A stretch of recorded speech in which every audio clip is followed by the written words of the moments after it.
See how much water is backed up now behind this wood dam here.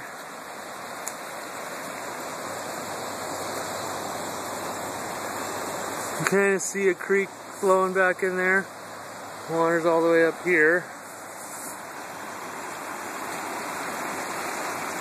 Starting to spill out into the field across this way.